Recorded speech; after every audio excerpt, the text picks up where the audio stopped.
भाव में आमर अग्नि भाई वीडियो कलेक्टर मुख्यमंत्री ना एफआईआर देचु गत 24 तारीख दिन राति 12 घंटिका समय श्रीरामपुर ग्राम में भयावह अग्निकांड घटला। तेणु से श्रीरामपुर ग्रामर लोक मैंने दमकल बाहिनी की फोन कले, वीडियो को फोन कले, कलेक्टर को फोन कले।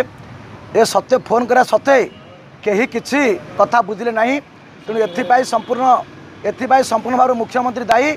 आज आम दमकल बाहिनी विरुद्ध में, वीडियो विरुद्ध में, कलेक्टर विरुद्ध में, मुख्यमंत्री विरुद्ध में आम ये एफआईआर देलु।